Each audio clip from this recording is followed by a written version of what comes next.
You're born somewhere in a small village, and congratulations, you're a shapeshifter. You just don't know it yet. Your mother holds you up, and your face is yours for about 4 seconds. Then it pulls sideways, your nose flattening, and your jaw stretching forward before snapping back into place. Your mother's arms go stiff, and she holds you out at a distance, looking at you the way someone looks at something they've picked up before realizing what it is. The midwife takes a step back toward the door. Your father stays still by the wall with his hands at his sides.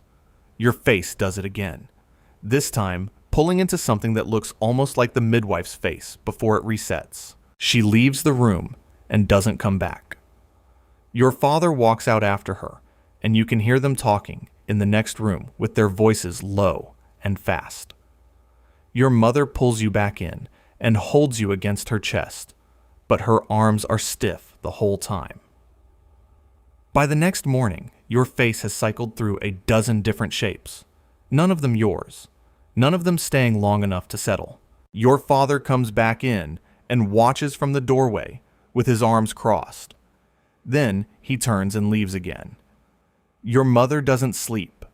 She sits up and watches your face change in the low light, with her hands gripping the edge of the blanket. On the third day, your face holds still for the first time. It's your face, the one you were born with, and it stays. Your mother's arms finally go loose. She looks at you for a long time, then closes her eyes. But the stillness doesn't mean the shifting has stopped. It just means your body has found the first shape it likes. For now. You're 5 years old now, and you've gotten good at holding still. Not physically still, just your face. You've learned that if you focus hard enough on keeping one shape, your face stays yours for most of the day. But the control breaks the moment something catches you off guard. And that's the problem. A boy at school named Derek hits you in the back of the head with a stick during a game, and before you can stop it, your face pulls into his face, his exact nose and jaw and eyes looking back at everyone for 3 full seconds before snapping back to yours. The other children go still with their mouths open. Then 2 of them run and the rest back away. Derek drops the stick and walks home without looking at you again. So from that point, you eat alone and you walk home alone, and the space around you stays clear wherever you go. But the isolation turns out to be useful, because with no one watching, you start doing something new. You need to understand what your body can actually do, so you sit behind the barn each afternoon and practice. You press your hand flat against a fence post and try to copy the shape of it with your fingers, and they stretch and flatten before pulling back. Then you try copying a bird you watched land on the roof, and your arms push outward and your fingers spread wide before your body gives out and you drop forward onto your hands with your whole body shaking. That's when you learn the first real rule. The bigger the change, the harder your body crashes after. You wake up face down in the dirt 2 hours later, with the birds gone and the yard empty. So you start small. Faces first. And it turns out faces are something you're very, very good at. Skip forward a bit, and you're 14 years old now, and the faces have gotten easy. You can hold a copied face for hours without your body pushing back. So you start using this to do something you haven't been able to do in years, which is just walk around like a normal person. You copy a face from a boy in the next town over, someone you watched from a distance for long enough to get the details right. And then you walk into the market with his jaw and his nose and his eyes, and people just look straight past you. A woman at a stall smiles at you. A man holds a door. That's the first time in 9 years that a stranger has done either of those things. And it works so well that you start doing it every week.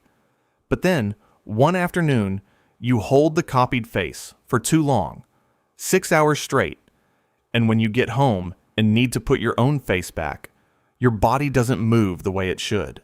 You sit in front of the river with your hands on your knees, trying to pull your features back into the right positions, but they keep settling into the borrowed shape. So you push harder, working your jaw back, pulling your nose up, resetting your eyes one at a time. But each time you get one part right, another part slides back. 3 days pass like this, with your face sitting somewhere between yours and his, and neither one fully holding. On the 4th day, you finally get it back, piece by piece, by working from memory. Your chin first, then your forehead, then your mouth. But when you look at your reflection in the river, something is wrong. The face that looks back at you is close. It's just not quite right anymore, and you don't know which part is off. You're 19 years old now, and you've figured out that the changing goes deeper than your face. You need to know how far it goes, so you start testing it the way you tested your hands back behind the barn, working slowly and carefully. You thicken the skin across your forearms first, pushing it outward layer by layer until it sits hard and dense against your bones. And when you press a knife flat against it, the blade bends before your skin does. Then, you work on your bones, making them denser, and the weight of your own arms pulls them down toward the ground, so you have to widen your shoulders to carry it. It takes weeks of practice, but eventually you can do it in under a minute, and at that point you are, by any practical measure, almost impossible to hurt. So when a group of soldiers comes through the village looking for a shapeshifter that someone reported in the area, you already know exactly what to do. You copy the face of one of them, a man near the back named Aldrich, whose posture you've been watching for long enough to get right, and you walk out of your house and fall into step with the unit with your shoulders back and your chin level. You spend 3 days moving with them before slipping away at a river crossing, and the whole time not one of them looks at you twice. But here's what you don't notice until you're back home. Aldrich's posture has stayed.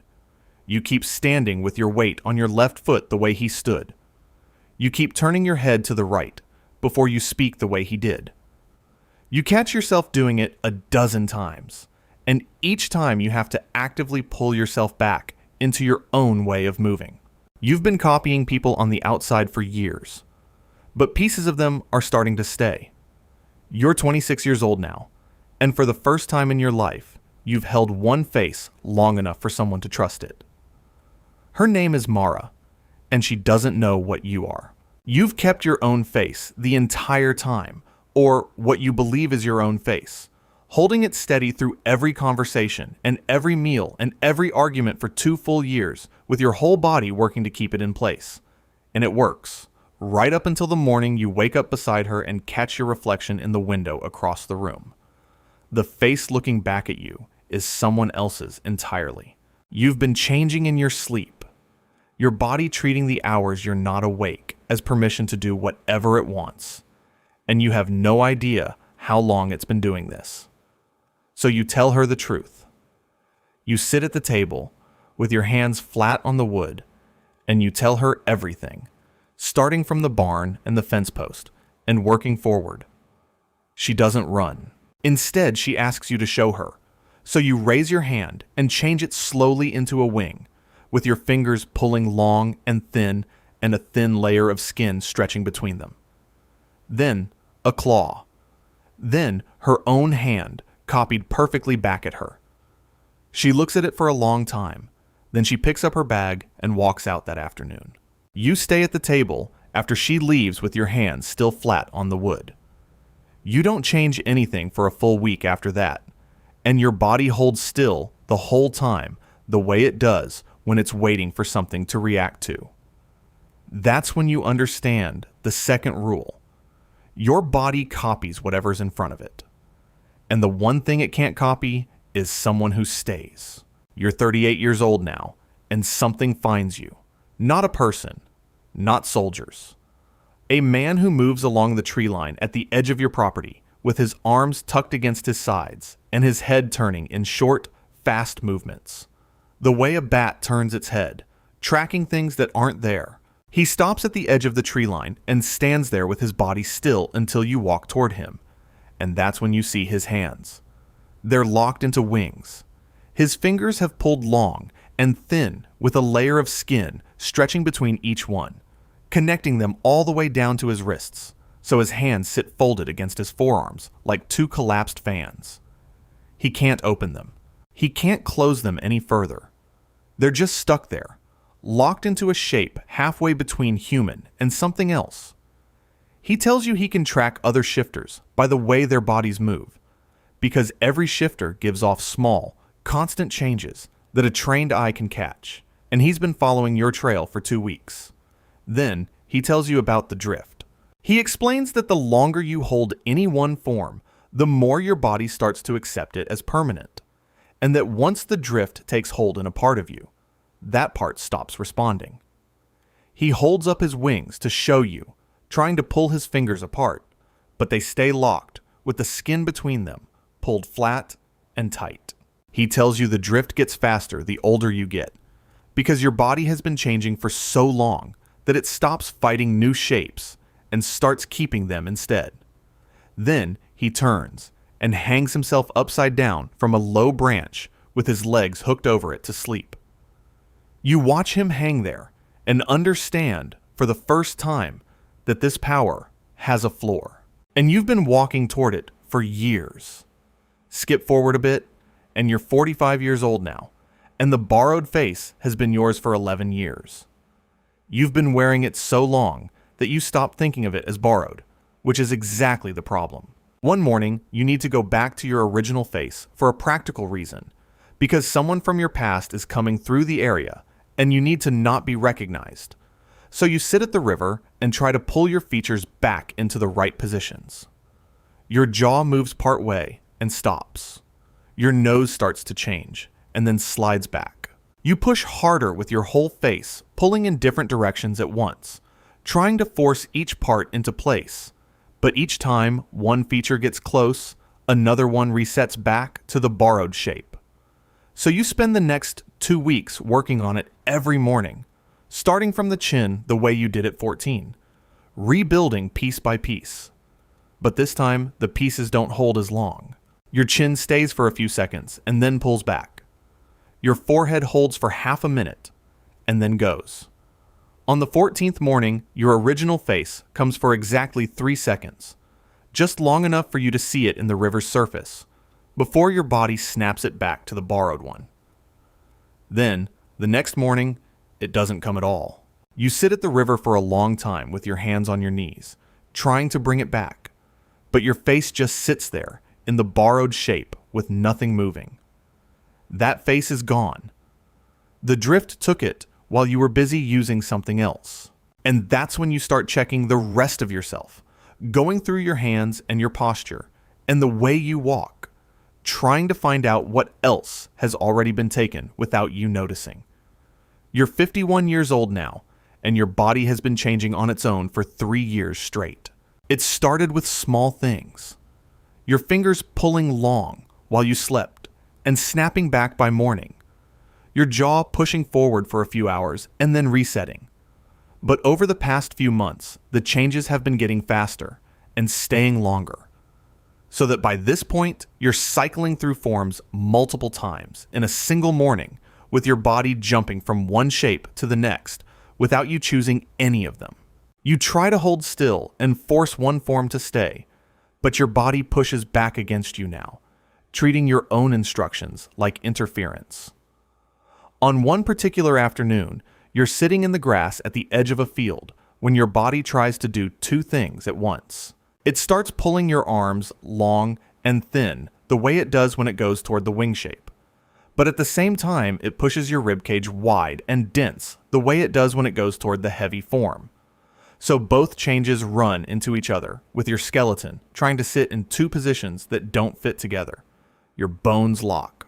Your arms stop halfway through the change, with your shoulders forced out at an angle that neither form can hold, and your legs buckle under you, so you go down into the grass. Then, your body starts trying to find a way out, cycling through every form it knows, with your skin pulling and your bones resetting over and over, each change running straight into the locked position and bouncing back. You've done this your whole life, changed and changed and changed, always trying to find the right shape. But this time, the changes get smaller, then slower, then they stop. Not because your body found the right form, just because there's nothing left to keep trying with.